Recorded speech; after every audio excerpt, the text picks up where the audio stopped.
இன்னைக்கு big pass வீடே ஒரு ஆராய்ச்சி கூடமா மாறப்போகுது. இதனால எந்த மாதிரியான வினோத கண்டுபிடிப்புகள் நிகழப்போகுதுன்னு பொறுத்திருந்து தான் பார்க்கணும். இதுக்கிடையில காயத்ரியும் பிந்து மாதவியும் தனியா உட்காந்து பேசுற மாதிரியான காட்சி ப்ரோமெல்லாம் காட்டப்பட்டிருந்தது. அது மட்டும் இல்லாம பிந்து மாதவி காயத்ரி கிட்ட பரணியை பத்தி பேச ஆரம்பிக்கிறாங்க.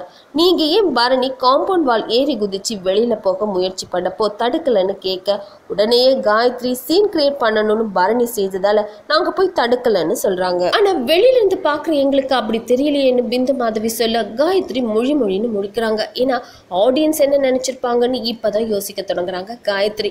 உடனே பிந்து மாதவி அப்ப பிக் பாஸ் வீட்டுல யார் தலைவரா இருந்தாங்கன்னு கேட்க, காயத்ரி நான் தான் சொல்றாங்க. அப்ப நீங்க தான் போய் பரணியை தடுத்திருக்கணும் இல்லையா? கேள்வியை கேட்க காயத்ரிக்கு இப்பவாவது புரிஞ்சிருக்குமா பரணிக்கு வியூவர்ஸ் மத்தியில எந்த அளவுக்கு சப்போர்ட் இருந்திருக்கு அப்படின்னு. இல்ல புரிஞ்சிட்டும் புரியாத மாதிரி நடிக்கிறாங்களான்னு தெரியல. எது எப்படியோ பிந்து மாதவி காயத்ரியை குழப்ப தொடங்கிட்டாங்க. அடுத்தது எப்படியாவது அவங்கள வீட்டை விட்டு வெளியில அனுப்புறது தான் அடுத்த வேலையா இருக்கும்னு சொல்லலாம். இதுக்கிடையில பிந்து மாதவி பிக் பாஸ் வீட்டுக்குள்ள வந்த உடனேயே காயத்ரியும் ஜூலியையும் பிடிக்காதவங்க லிஸ்ட்ல சேர்த்துட்டாங்கன்னு சொல்லலாம். இந்த நிலையில இந்த வாரம் ஜூலி எலிமினேஷன்ல இருக்கிறதுனால ஜூலி தான் இந்த வாரம் பிக் பாஸ் வீட்டை விட்டு வெளியே போவாங்க அப்படின்னு சொல்லலாம்.